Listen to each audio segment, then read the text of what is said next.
She made the gate with 4 minutes to spare, still in her scrubs, hospital badge still on her chest.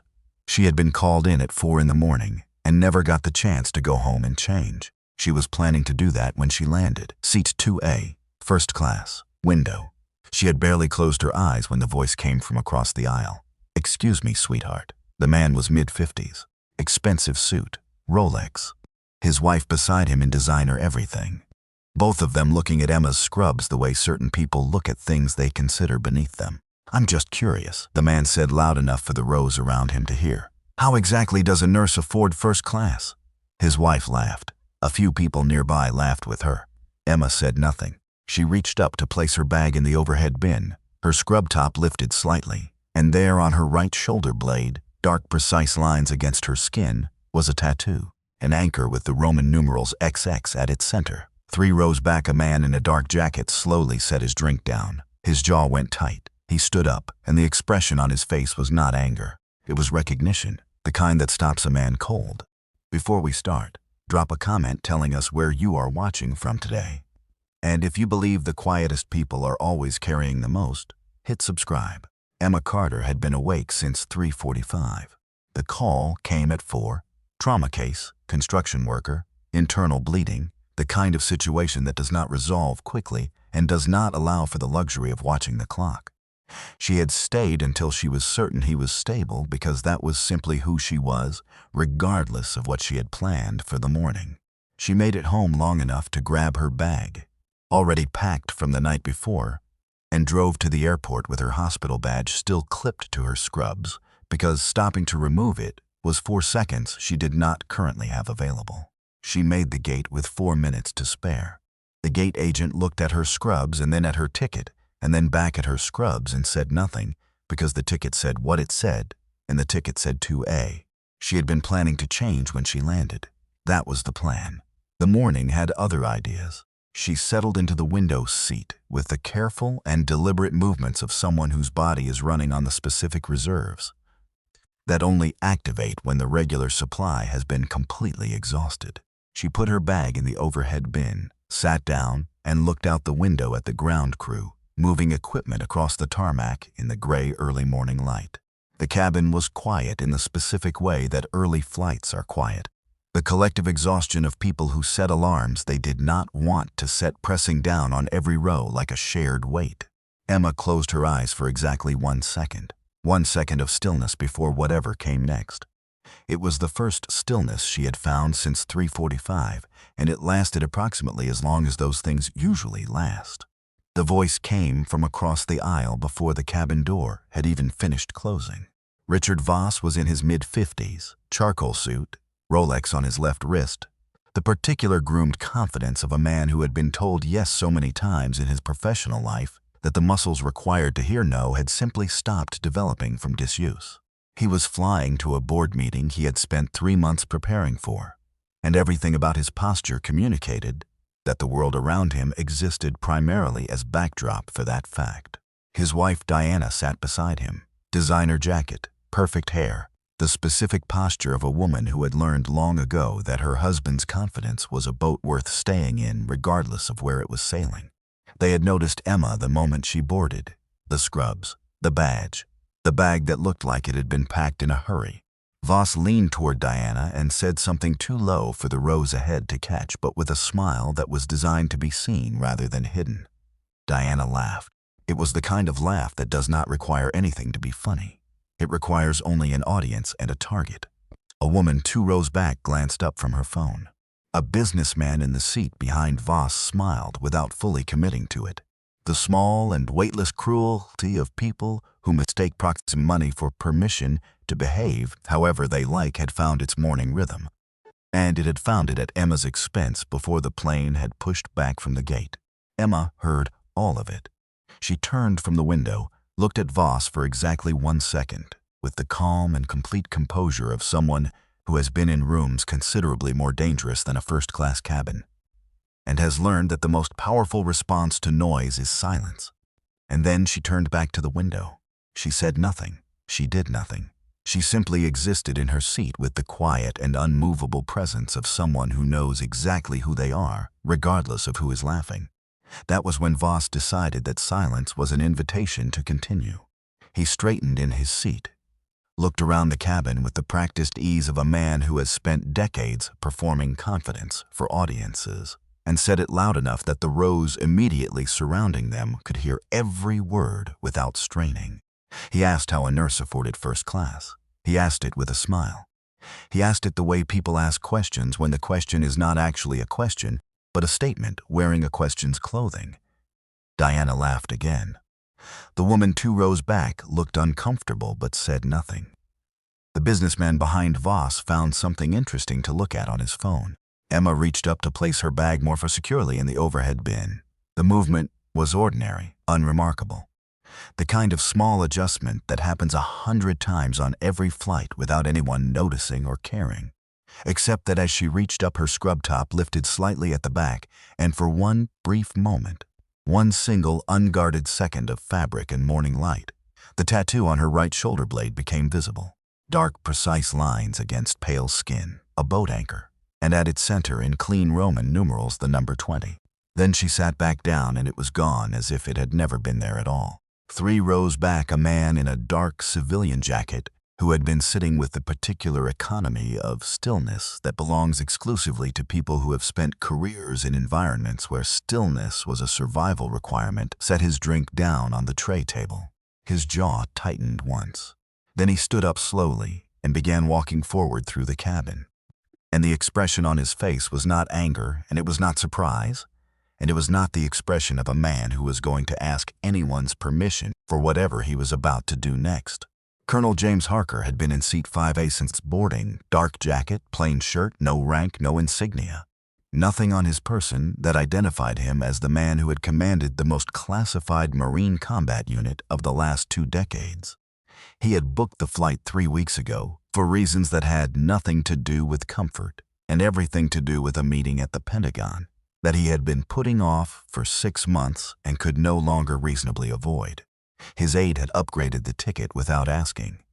Harker had not bothered to change it back because some mornings the small battles feel like one more thing the day does not have room for. He had boarded quietly, taken his seat, ordered water, and begun the specific process of existing in a civilian space that men like him never fully master, regardless of how many years they spend trying. The jacket was right, the shoes were right, everything visible was correct. But the way he occupied a seat, the precise placement of his hands, the eyes that swept the cabin once on boarding and had not stopped since, the absolute economy of every movement he made, told anyone with the training to read it exactly what he was within 30 seconds of looking. Nobody in first class that morning had the training. Nobody except the woman in 2A who had not looked at him once and therefore had not needed to. He had seen the tattoo. 1 second. Fabric lifting, morning light, dark precise lines, an anchor, Roman numerals, then gone. But 1 second was enough for a man who had spent 30 years making critical assessments in fractions of that. He knew the design. He had seen it in a briefing photograph 8 months ago, attached to an after-action report that had not left his desk for 11 days. He knew exactly what the Roman numerals meant. He knew exactly how many of those tattoos existed in the world. He knew that 11 of them were on men who were no longer alive. And he knew that the woman sitting in 2A in hospital scrubs with a hospital badge still clipped to her chest was one of 2 people on Earth who had come back from the mission that made those 11 deaths permanent. The math was simple and devastating. A woman, a nurse, Echo Phantom, the only female operator to complete the full pipeline and serve with the unit through 20 missions in some of the most hostile terrain the last 20 years had produced. He set his drink down. He stood up. He walked forward. He reached the front of the cabin just as Voss was finishing another observation. Something about the airline's upgrade policy and the declining standards it apparently reflected, delivered to Diana with the practiced ease of a man who had been performing this particular kind of cruelty for so long it no longer required any conscious effort to produce. The couple behind them had given up pretending not to listen. Patrick, the flight attendant, was somewhere in the galley, making the calculation that experienced flight attendants make when a high-status passenger is behaving badly, the calculation that weighs intervention against consequence, and usually finds consequence too heavy to risk. Emma was looking at the window. Her hands were folded in her lap. Her expression had not changed since the first comment. The specific and complete composure of someone who has been in rooms where the stakes were measured in lives rather than seating assignments, and has learned that this kind of noise costs nothing to absorb when you know what expensive actually feels like. Harker stopped beside row 2. He did not look at Voss immediately. He looked at Emma. He stood there for a moment in the quiet and unhurried way of a man who has never once needed speed to establish presence. Then he said it, one word, barely above a whisper, quiet enough that only Emma could hear it clearly. Echo phantom. The effect on Emma was immediate and invisible simultaneously. Nothing moved on her face, nothing shifted in her posture. But something behind her eyes changed the way a room changes when a door opens somewhere deep inside a building. Not dramatically, just a subtle shift in pressure that tells you the architecture goes further than you thought. She looked at him. He held her gaze for a moment, confirming what he already knew, and then he turned to Voss. If you have ever watched someone finally face the weight of their own words, drop the word justice in the comments right now. Because what was about to happen to Richard Voss in that first-class cabin was the specific and unhurried kind of justice that does not announce itself until it is already standing right in front of you. Harker looked at Voss with the expression of a man who has assessed considerably more serious threats than a businessman in a charcoal suit, and has never once found the experience particularly challenging. He did not introduce himself. He did not raise his voice. He simply stood in the aisle with the complete and unmovable authority of someone for whom authority is not a performance but a permanent condition, and said, "I think you owe this woman an apology." His voice was the specific quiet that carries further than shouting because it contains none of the desperation that shouting requires. Voss blinked. He looked Harker up and down with the evaluating gaze of a man trying to place someone in a hierarchy he understands, and finding that the categories available to him are not producing a useful result. He laughed. The laugh was slightly less certain than his earlier ones. "And who exactly are you?" he asked. Harker reached into the inside pocket of his jacket and removed his phone. He held it in his hand without unlocking it. He looked at Voss with the patient and absolute calm of a man who has made decisions under conditions that made this conversation look like a children's disagreement, and said, "Someone who makes one call, and this plane goes back to the gate." The words landed in the cabin the way important things land when they are said by the right person at the right volume. Not dramatically, just completely. Patrick appeared at the galley curtain, frozen mid-step. The woman 2 rows back looked up from her phone and did not look back down. Diana's hand found her husband's arm with the specific grip of a woman who has just felt the ground shift beneath something she thought was solid. Voss looked at the phone, then at Harker's face. The board meeting was 4 hours away. 3 months of preparation. 14 people flying in from 4 different cities for a conversation that could not be rescheduled without consequences he did not want to think about in any detail. He looked at the phone again, then at Emma sitting quietly in 2A, with her hands folded in her lap and her eyes on the window, and 11 months of something he would never understand written into the way she held herself. He looked back at Harker and Richard Voss, a man who had not genuinely backed down from anything in his professional life, in longer than he could accurately remember, felt the specific and unfamiliar sensation of having run out of ground to stand on. Voss broke in under 4 seconds, not because he was a coward in the conventional sense. He had built a company from nothing, and that required a specific kind of nerve that most people never develop. He broke because the man standing in the aisle beside him had the specific quality of stillness that tells you, at some level below conscious thought, that every word he has said has been completely true, and that the consequences of testing that truth are not consequences you want to find out about at 7 in the morning 4 hours before the most important meeting of your professional quarter. He looked at the phone one more time. Then he looked at Emma. Then he cleared his throat in the specific way that men clear their throats when they are about to do something their ego has not fully agreed to yet. "I apologize," he said. He was looking at Harker when he said it. Harker did not move, did not acknowledge it, did not give Voss the relief of a nod or any other signal that the apology had landed somewhere useful. His eyes remained on Voss's face with the patient and complete stillness of a man waiting for the correct version of something to be delivered rather than the convenient one. Voss understood. He turned to Emma. The entire first-class cabin was watching now with the specific and total attention that people give to moments they understand they will be describing to other people later. Patrick had not moved from the galley curtain. The woman 2 rows back had put her phone face down on her tray table. The businessman behind Voss had closed his laptop. Every available set of eyes in the forward cabin was on the man in the charcoal suit who had spent the last 20 minutes performing confidence for an audience that was now watching him do something considerably less comfortable. "I apologize," Voss said to Emma. The words cost him something visible, not money.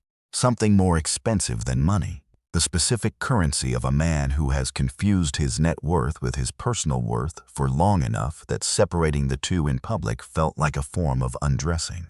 Diana said it too, quieter, with her eyes on her hands rather than on Emma's face, which was either genuine shame or a reasonable imitation of it. Emma looked at both of them for a moment with the calm and level attention of someone who has forgiven considerably more serious things than this in considerably more difficult circumstances, and has learned that the weight of carrying anger is never worth what it costs. Then she said the line that would stay in that cabin long after the plane landed, and everyone in it went back to their ordinary lives. "I hope your meeting goes well, Mr. Voss. Some things matter more than being on time." She turned back to the window. She said nothing else. She did not need to. The silence that followed was the kind that has texture. You could feel it against your skin. Voss sat back in his seat and opened his laptop with the careful movements of a man trying to look like he is transitioning back to normal, when normal is no longer a place he can fully access. Diana put her headphones in. The businessman behind them found his phone again. The ordinary machinery of a first-class cabin in the minutes before departure slowly reassembled itself around the extraordinary thing that had just happened inside it. But the reassembly was not complete, and everyone present knew it, because Harker was still standing in the aisle, and he had not put his phone away, and his eyes had moved from Voss to Emma, with an expression that belonged to a different conversation entirely. One that had nothing to do with seat assignments or apologies. One that had been waiting 8 months for a moment, and had just found one in the last place either party would have expected. He sat down in 2B, the empty seat beside Emma. He did not ask permission. He simply sat with the ease of a man for whom asking permission has always been less relevant than making the right decision and living with it completely. He placed his phone face down on his knee and looked at Emma's profile for a moment. The tired eyes, the hair still loose from the night shift, the badge still on her chest, the thin black paracord bracelet on her left wrist with 11 small steel beads pressed against her skin. He had known about the bracelet from the after-action report. 1 bead for each teammate lost. He had read that detail in a footnote on page 9 and had not been able to stop thinking about it for 8 months. Seeing it in person was different from reading about it, in the specific way that everything real is different from every description of it. Echo Phantom completed 27 missions, he said quietly, not to fill the silence, because it needed to be said out loud by someone who understood what that number meant. No failures, not one. In 15 years of classified operations in theaters that most people in this country will never know existed. He paused. The final mission was not a failure either. The objective was secured. The intelligence was extracted. Another pause. Longer this time, the cost was something I have been accounting for every day since. Emma listened to all of it without moving, without looking at him. Her hands remained folded in her lap with the bracelet against her left wrist and the 11 beads pressing into her skin the way they always pressed. Quietly, constantly, specifically, each one a name she carried because carrying them was the only form of presence she could still offer the people those names had belonged to. She told him about Danny Reyes, not everything, just the essential shape of it, his name in a veteran care update, the ticket bought without explanation, the hospital in Bethesda, the visit he did not know was coming. Harker listened the way men listen when they are hearing something they need, rather than something they were expecting. When she finished, he reached in the inside pocket of his jacket and removed something she had not anticipated. A photograph, small, worn soft at the edges from months of daily contact with the fabric of a jacket pocket. 13 faces in desert gear somewhere that did not appear on any public map. He placed it on her tray table without a word and watched her look at it and did not say anything because the moment did not need words. And he had learned long ago that the moments that do not need words are the ones you protect by keeping silent.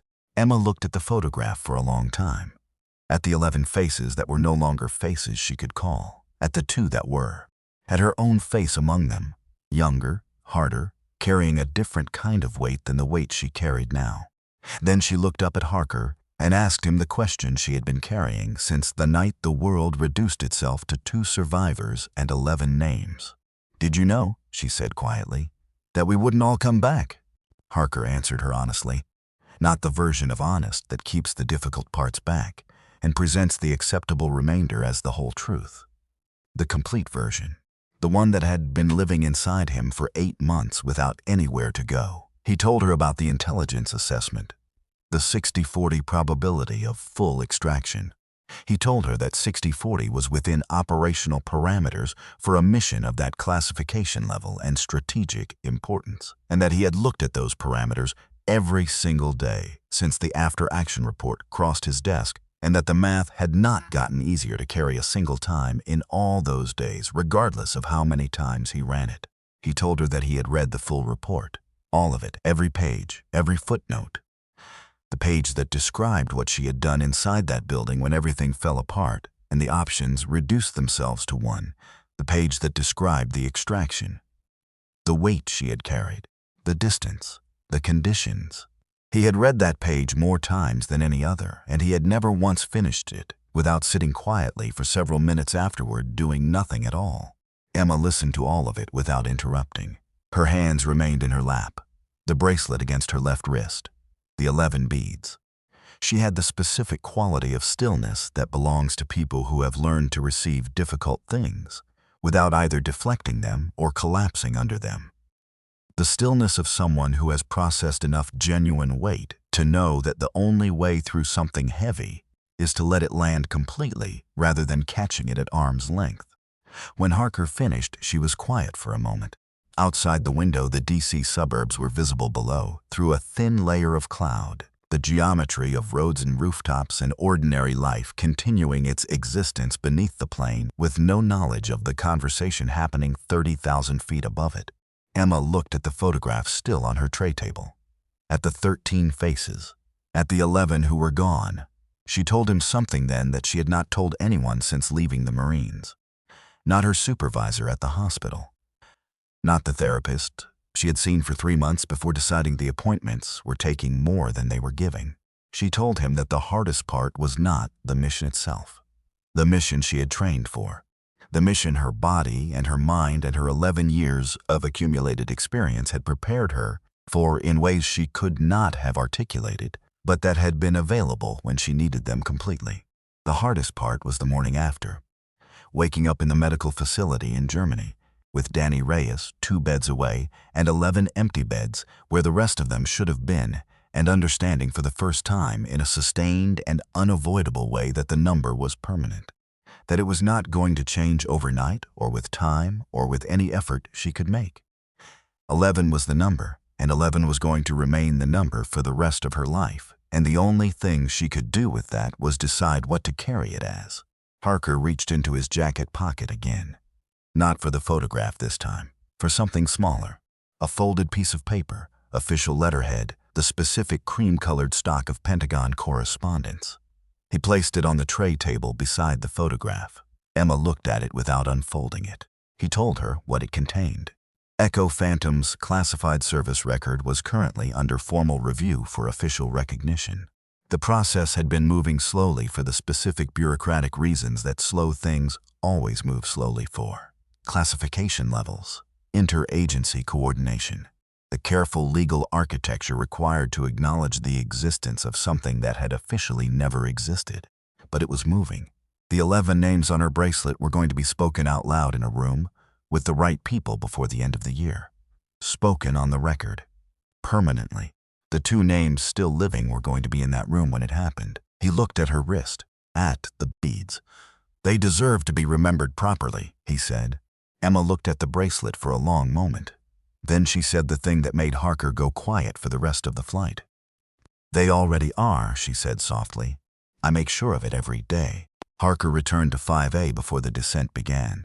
He folded the photograph back into his pocket and stood and looked at Emma for a moment with the expression of a man who came onto a plane that morning carrying something heavy and is leaving the conversation slightly differently arranged than he arrived at it. Not lighter, exactly, but differently balanced. The way weight shifts when it is finally shared with someone who can hold their portion of it without needing to be protected from it. He said one more thing before he left. He told her that what she did inside that building, what she carried out of it, was something that a very small number of people in the history of the program had ever been required to do, and that an even smaller number had managed. He did not say it as a compliment. He said it as a fact delivered by someone who understood facts of that category completely. Emma nodded once and turned back to the window, and that was the end of the conversation between them for the remainder of the flight.